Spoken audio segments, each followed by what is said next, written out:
얼렁뚱땅 거꾸로 보는 베트남 역사 이야기 마지막 편에 오신 걸 환영합니다. 여러분은 마지막 편도 그러려니 하고 보시면 됩니다. 그럼 얼렁뚱땅 거꾸로 보는 베트남 역사 이야기 마지막 편을 시작하겠습니다. 베트남이 중국의 집에서 벗어나 드디어 독자적인 왕조를 세웁니다. 중국으로부터 1000년 정도 지배를 받았는데 그들이 베트남 민족임을 잊지 않고 끊임없이 투쟁했다는 사실에 참 놀라웠습니다. 1000년이란 세월 동안 어떤 민족은 흡수되거나 사라졌지만 베트남은 그들의 정체성을 이어간 강하고 끈질긴 민족이었던 거죠. 정말 대단합니다. 최고예요. 새로운 왕조를 순서대로 보면 리왕조, 쩐왕조, 레왕조, 응엔왕조 이렇게 있습니다. 베트남 왕조의 당시 통치 이념을 보면 너무 신기합니다. 고려가 불교를 숭상했는데 베트남도 그랬고요. 그리고 조선이 유학을 받아들이는데 베트남 역시 유학을 받아들였습니다. 이렇게 공통된 불교와 유교적 배경이 있으니 제가 베트남 사람들을 경험할 때 때로는 한국 사람 같기도 하고 아닌 것 같기도 했던 그 이유를 이제야 알겠더라고요. 한국과 베트남은 같은 문화를 수용해서 각자의 방식으로 문화를 발전시켰겠지요. 그러니 같은 듯 다른 듯한 그런 느낌을 제가 받았던 거고요. 참 신기합니다. 또한 베트남은 몽골 제국과 싸워서 정복당하지 않고 독립국가를 유지한 나라였습니다. 몽골 부대를 격파하여 몽골에 복속되지 않은 국가. 이런 피가 흐르니 프랑스군, 미군, 중공군이 무서울 리가 없었던 거죠. 여러분, 혹시 정선희 씨, 화산희 씨 이야기를 들어보셨나요? 리왕조의 후예가 고려로 이주하여 정착했는데 그의 성씨가 정선희 씨라고 합니다. 고려에 와서 정착하고 가지게 된 이름이 이용상이었던 거죠. 몽골전에 나가서 승전도 했다고 하는데 제 개인적인 생각은 대한민국 1호 공식 한배 다문화 가정 아닐까 싶은데 여러분 생각은 어떠세요? 그렇게 생각해 보면 한배 다문화 가정의 기원이 꽤 깊어요. 그쵸? 저도 한배 가정인데 일찍이 한배 다문화의 가정의 털을 닦아줘서 감사드립니다. 그리고 여러분, 지붕유설의 저자 이수강 아시죠? 이수강은 1597년에 당시 명나라 수도인 연경의 사신으로 갑니다. 그리고 그곳에서 베트남의 사신인 풍카환을 만났다고 해요. 당시 이수강은 30대이고 베트남 사신 풍카환은 70세가 넘었지만 두 사람은 한자로 필담을 주고받으며 친해졌고 그렇게 친해지자 풍카환은 이수강에게 시를 써달라고 부탁했대요. 베트남으로 돌아온 풍카환은 이수강이 써준 시를 많은 사람들에게 소개하고 자랑을 했다고 합니다. 그래서 베트남 내 유학하는 선비들 가운데 이수광의 시를 모르는 사람이 없었다고 해요. 현재로 치면 거의 박항서와 같은 인기를 누렸다고 하네요. 만약에 이 시기에 조선의 어느 선비가 베트남에 갔다면 아마 대부분의 베트남 유학자들이 이렇게 물어봤을 거예요. 이수광 알아? 저도 베트남 처음 왔을 때 베트남 사람들이 박항서 알아? 이런 질문을 수차례 받았거든요.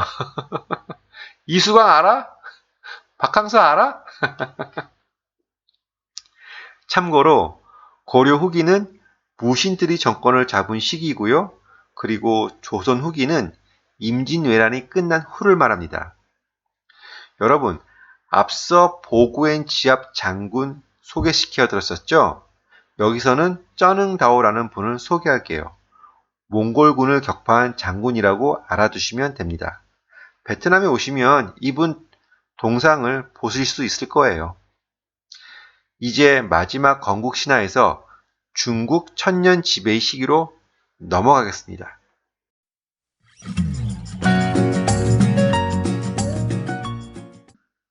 여기까지 얼렁뚱땅 와보니 더 간단해집니다. 기원전 중국의 한나라가 영토를 확장하면서 주변국을 정복했죠. 그때 고조선이 멸망하면서 한 사군이 설치됐고 베트남도 한나라의 지배를 받게 되면서 한 7군이 설치됩니다. 우리는 다행히 고구려가 다시 회복했고 삼국시대를 거쳐 통일신라와 발해까지 이어지면서 역사가 한 단계씩 전진했지만 베트남은 이때부터 천년간 중국의 지배를 받습니다. 물론 여러분도 지금까지 보셨겠지만 천년 동안 가만히 있을 베트남이 아니잖아요? 이 시기에 반란들이 일어납니다. 그 중에서 가장 유명했던 건 찡자매의 반란이었어요. 더 대단한 건 여성이라는 점이죠.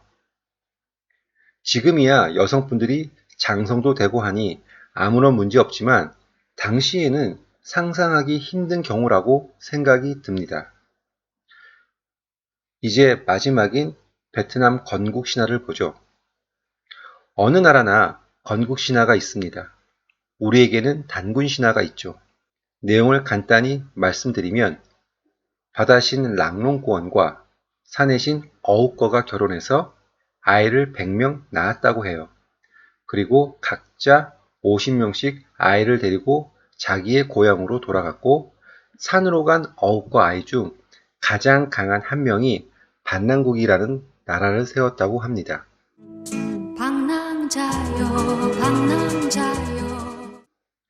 우리나라로 치면 고조선을 세운 거죠. 여러분, 여기까지가 얼렁뚱땅 거꾸로 보는 베트남 역사 이야기의 마지막입니다.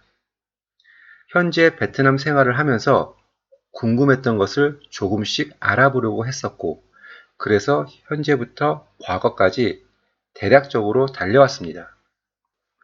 베트남은 자존심이 무척 강한 나라 중에 하나라고 생각합니다. 건국 신화가 만들어진 시기가 중국보다 앞서고 있고 중국의 천년 지배를 극복하고 독립 왕조가 만들어졌으며 식민지 시대를 거치며 프랑스, 미국을 물리쳤고 같은 공산권인 중국 역시 물리쳐버리죠. 그리고 개인적인 생각이지만 호찌민은 공산주의자이기 이전에 민족주의자였다라는 생각이 강하게 들었습니다.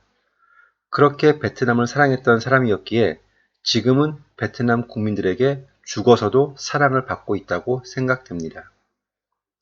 제가 베트남에서 생활하면서 개인적으로 안타깝게 생각하는 것은 베트남 사람들은 게을러, 신뢰할 수 없어, 멍청해, 등등 베트남에 대해 별로 좋지 않은 말들을 자주 듣곤 합니다. 물론 베트남에서 생활해보면 한편으로 이해도 되는 말들이지만 이렇게 짧게나마 베트남 역사를 보니 게을렀다면 어떻게 중국으로부터 천년의 지배를 벗어날 수 있었으며 멍청하다면 베트남이 어떻게 몽골 제국과 맞서 싸울 수 있었고 더욱이 인도차이나 전쟁에서는 어떻게 그렇게 강한 국가들을 물리칠 수 있었을까요? 베트남과 한국의 교육 수준을 비교해 보면 베트남이 떨어지는 것은 사실이지만 그렇다고 자존심이 떨어지는 것은 아니라고 생각합니다. 공장에서 근무하는 대다수의 베트남 사람들이 교육이 낮기 때문에 관리하기가 힘든 건 사실이에요. 그러나 한국을 돌이켜보면 1950년, 60년대 서구에서 한국을 바라보던 시선은 어땠을까요? 한국에서 민주주의를 기대하는 것은 쓰레기통에서 장미가 피기를 기대하는 것과 같다. 1951년 영국 일간지 더 타임스의 한국 전쟁 종군 기자가 썼던 내용입니다. 지금 현재 우리 한국의 위치는 어떻습니까? 그 기사를 쓴 사람이 지금의 한국을 보고 있다면 얼마나 자기 생각이 짧았다고 생각할까요? 그리고 여러분, 현재 베트남의 위치는 어디일까요? 우리가 편협적인 시각을 가지고 타국의 역사, 심지어 민족성까지 비하한다면 안 될 말이죠. 짧게나마 얼렁뚱땅 거꾸로 보는 베트남 역사 이야기를 만들고 나서 제가 느낀 교훈이었습니다. 얼렁뚱땅 거꾸로 보는 베트남 역사 이야기를 시청해 주셔서 진심으로 감사드립니다.